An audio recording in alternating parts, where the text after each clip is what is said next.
Hey guys, Dr. Josh Axe here along with Dr. Billy DeMoss. Dr. Billy, hey, thanks for joining me here today. Thanks for having me. And I brought in Dr. Billy from California. He is an expert when it comes to CBD and cannabis and hemp oil. In fact, he has his own line of hemp oil products. So we're going to talk about the incredible benefits around CBD specifically found in cannabis. Now, Dr. Billy, there's a lot of research now coming out, and a lot of the scientific community and doctors, medical doctors and chiropractors are coming out and saying, we actually now believe that cannabis and CBD have tremendous health benefits. Right. And I know you've even taught, seminars about this, out in California. Talk about, CBD. What are some of the overall general benefits? And then we're going to touch on these 8 different characteristics, but what are some of those things that make CBD so beneficial? And why for so many years has it been actually villainized?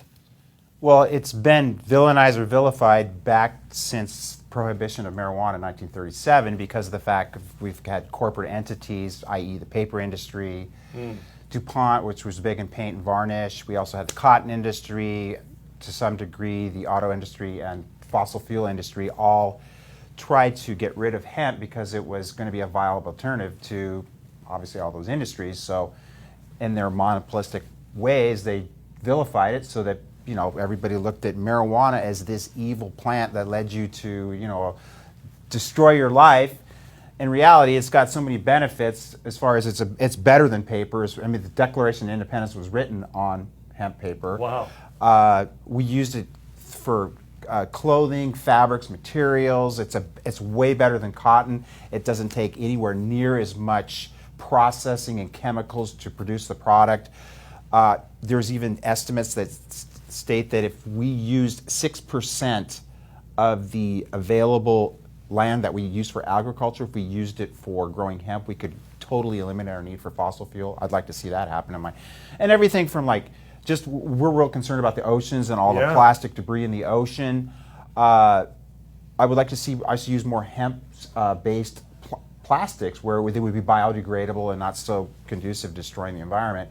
So that's why it was vilified. That's why people have this stigma about it. Because, again, I try to tell people, dude, it's a plant. Why are we vilifying a plant that God put on the planet that we've used for, we've used it for eons in healing and health, and it's even been used as sacraments in specific religions. And it was just because of a few people with their corporate demands and monopolistic ways wanted to eradicate the use of this plant.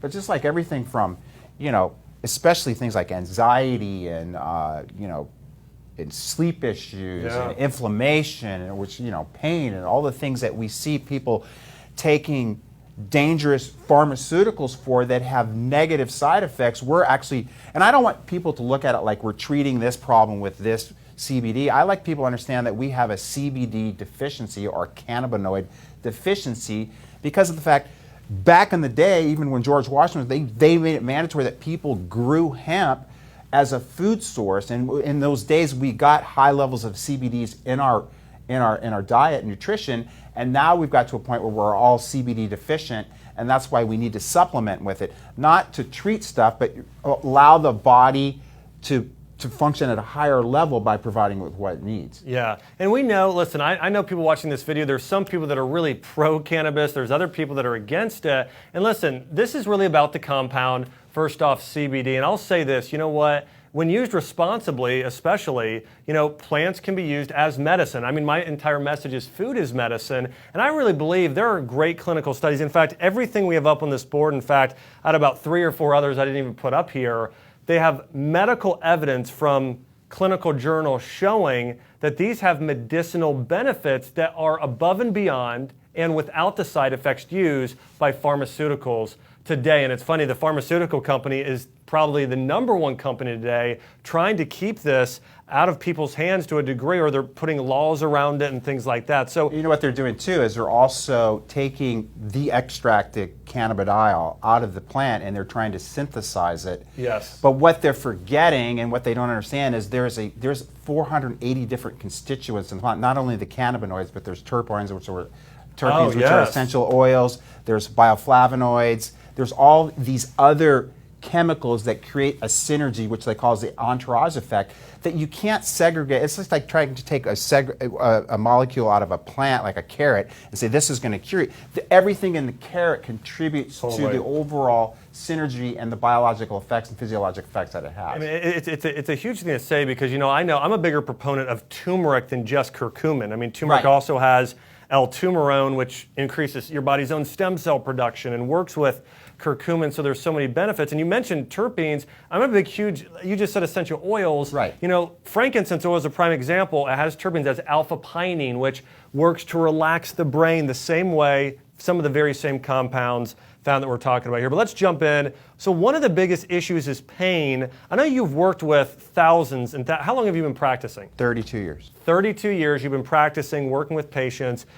Do you have any examples of patients, let's talk about these first two, pain and anxiety, where you've seen any type of improvements with patients? Well, pain, because right now, if you look at the medical model with the huge problem with opiates and opiate addiction and heroin, I mean, literally, if you could get people off opiates and switch them onto something that's going to work almost as well, if not better, and not have the negative side effects, I mean, I'm highly for it. But again, with patients, typically I would just start with chiropractic, working on with chiropractic, and then if I'm having some residual stuff, then we can apply topical cannabinoids, or we can have them ingest them orally or through sprays and tinctures. Now, I know you yourself have, you gave me a product, a rub-on hemp oil product with CBD, and I know that that's the same thing that you give your patients, right? Right, and the thing is, you don't have to sell it. You just put them on them and let them go, and they'll be back the next time. And if they still have issues, they're gonna buy it because the stuff works so good. Yeah. So CBD, one of the things that's so incredible about it, and we'll talk about this with some of the other conditions,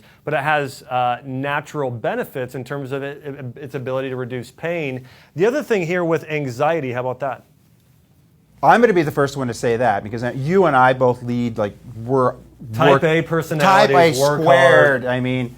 So my brain would never shut up, so that's the main reason I take it, and it not only helps me with my anxiety, but it helps me with sleep. So, I mean, and I've given it to a lot of people that have sleep issues, and we have great results. I mean, it's hard to measure something like anxiety, but as I tell people, if you have anxiety issues, it might be something you want to try versus taking a Xanax or whatever most people do. Yeah. I was talking to a mom last night who's also a doctor, and she was just telling me, she said, you know what? One of the reasons why she had health issues herself. She was trying to take care of patients. She had all these health issues herself. And she said to me, you know what my biggest problem is? I can't turn it off. Right. That's my problem too. I can't turn it off. Right. And so I think that's sometimes people, now most of the time people go and sometimes they'll have a glass of red wine or something like that. There are different ways people turn it off. But in general, there are, again, less side effects here than we're talking about Xanax and a lot of these things people are turning to. So anxiety, absolute benefits there. And very similar in a way, I was reading an article about those compounds. Again, similar to if people have taken lavender essential oil or rosemary oil or frankincense, they have these terpenes, these different compounds that have actually been shown to be, it's called acetylcholinesterase inhibitors that actually drug companies have gone and made synthetic versions to treat everything from seizures and all these other medications with these side effects versus this is the plant-based medicine version. Now this is a big one. Let me before you go on to that one. Go ahead. And the reason they make synthetic forms of the natural occurring molecule is so that they can patent it and then sell it. And then what they'll do is they'll patent it, and then they're going to make all the other stuff illegal, and then this is the only thing you can buy. So they want complete control and monopolistic ways to promote the same thing that you can do with a plant. It's unfair. It's unconstitutional. I don't want to get you off track here, but yes, it's big. So, cancer. Think about now. This is something near and dear to my heart. My mom was diagnosed with cancer. She's been diagnosed twice: breast cancer, lung cancer. First time she went through conventional treatments, chemotherapy. I mean, I still remember Billy going and seeing my mom's hair fall out. I remember her throwing up in a bucket and just how sick and in chronic pain she was going through all those treatments.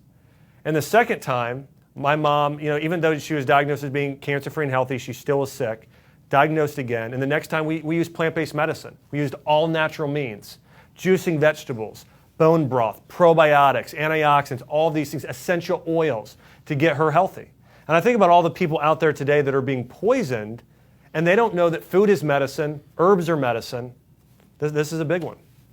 Yeah, I mean, the reality is I try to teach people that we live in an infinite universe that God created, and there's not just one way to heal cancer. It's not just chemo, it's not radiation.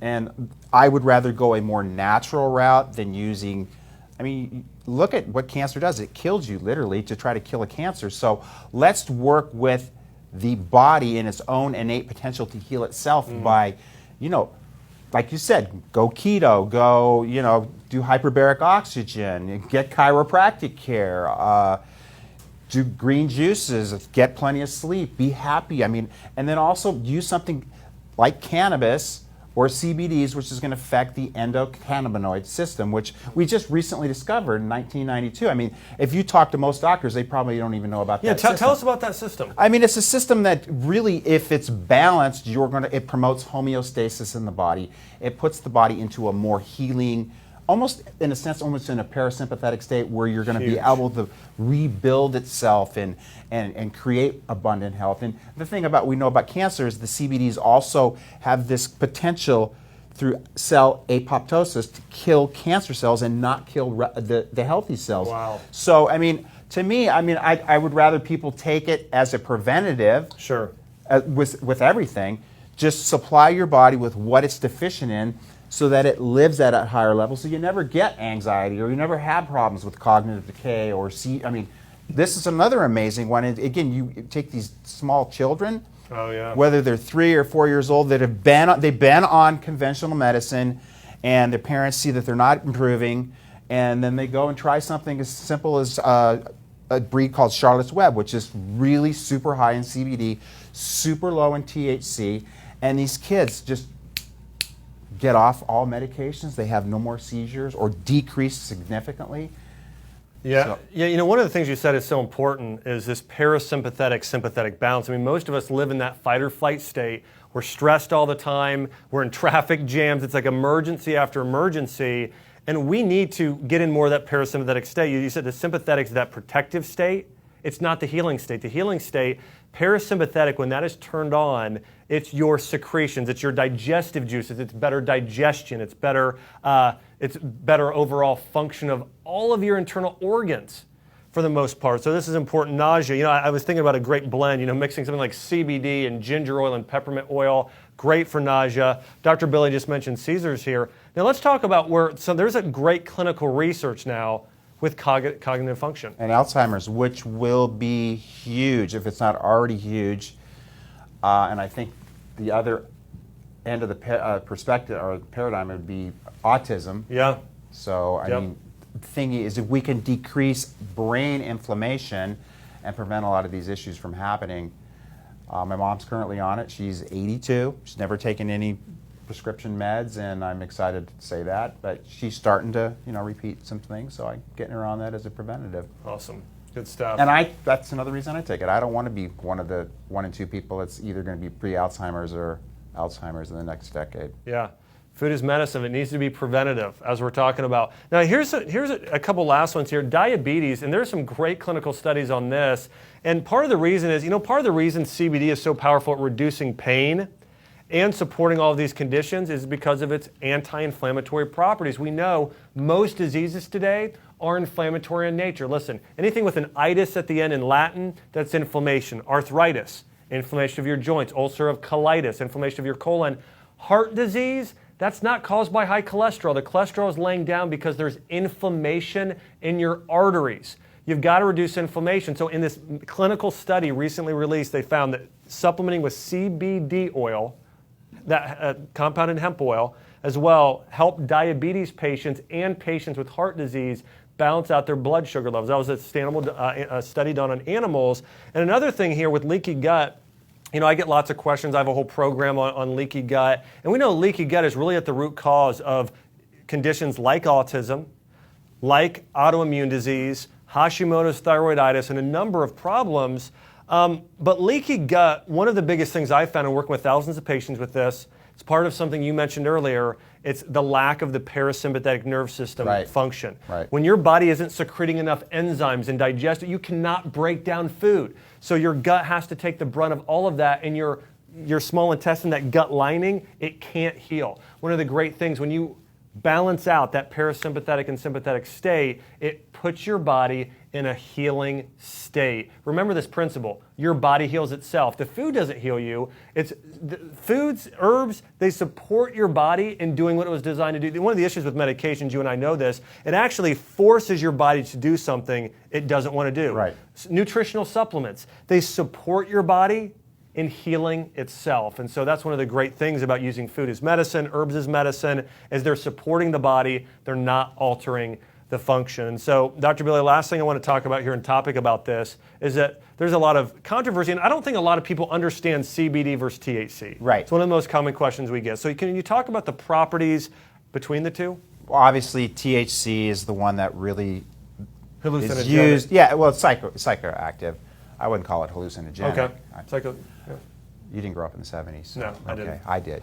But it's that's the compound that has gives it the negative stigma, is the fact that it's got some psychoactive ingredients, whether it enhances creativity or whatever. But that is also, it's found in the plant, but so is the cannabidiol, which is the active ingredient, which is going to give us all the positive effects. But the reality is you have to have that entourage of effect in whatever tincture or food that you're eating, or supplement or dosage, however you want to call it, that you're taking as a health measure. You have to have a small degree of THC in the product. Now, that is to create the entourage of it, but the reality is, and anything that's legal in the United States, because it's legal to have it, it has to be less than 0.3% of the compound. So it has no it would be, the analogy I use with everybody, like a beer is 0.5%. Like apple cider vinegar or something. Right, or like a kombucha, it's the same thing. Yeah. There's a little bit of alcohol in that too. Yeah. So it has to be there to get the real true effect. But if somebody, like they did the study on seizures in Mexico that just came out, they are actually using straight CBD oil with no THC in it, and they're getting the same exact results. And this is important for somebody that's, say, like a truck driver or somebody who works for the government where they do drug testing, because a lot of these products will ping a drug test. And so if you've got that potential, then you need to use a product that has CBD in it, oil. I just don't feel it's going to be as effective because you're not getting the full entourage effect of all the chemicals that are in the plant. Sure. So as we're talking about here, and I just want to be clear on this video, we're talking about the many benefits of CBD oil and using this as a form of natural medicine. And the big thing is, think about this, I think about all the patients I've taken care of over the years, and would I rather them go take a painkiller, or would I rather them do things like CBD and turmeric to support their body in the natural healing state? And I mean, that's ultimately what we're coming down to as well, is again, we want to use herbs as medicine, food as medicine, and CBD. All of these clinical studies, look it up for yourself online. We got articles on drax.com. You can just do Google search on CBD oil benefits, and you're going to see the incredible benefits of some of these different products. So I want to say thanks, Dr. Billy, for being here today. We've been talking about CBD and the many benefits. Everybody, hey, thanks for watching.